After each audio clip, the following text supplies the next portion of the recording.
The big question everyone asking here beyond why is what changed? The Biden family got together for Thanksgiving as they do each year on Nantucket, and the culmination of that gathering was this announcement.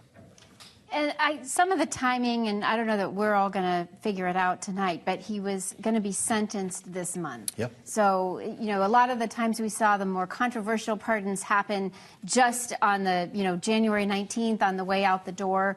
But this preempts the sentencing that would have happened this month. Mm-hmm. That's some of the insight that we have. But you're right. It's the whole how big the pardon is, how all-encompassing it is.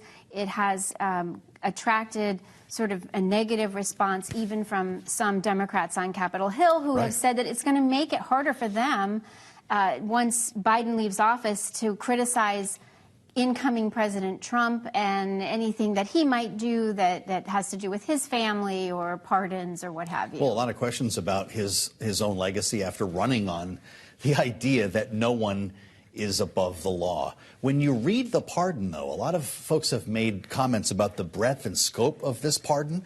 For those offenses against the U.S. which he has committed or may have committed or taken part in during the period from January 1, 2014 through December 1, 2024. It's not just the crimes he was going to be sentenced for this month. There apparently was an expectation for more. Is that how you read this? It seems like it. I mean, like you said, it's a blanket of this almost, 11-year period.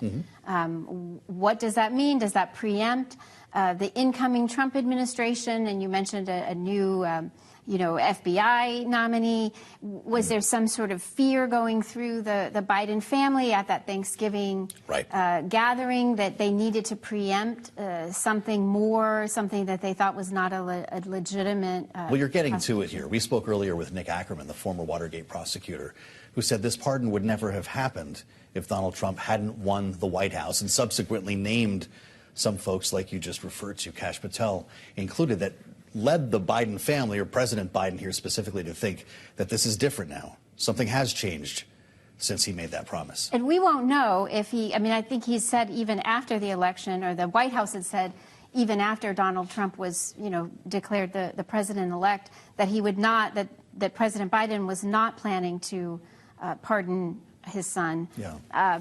We won't know, though. If the election had turned out differently, we won't know.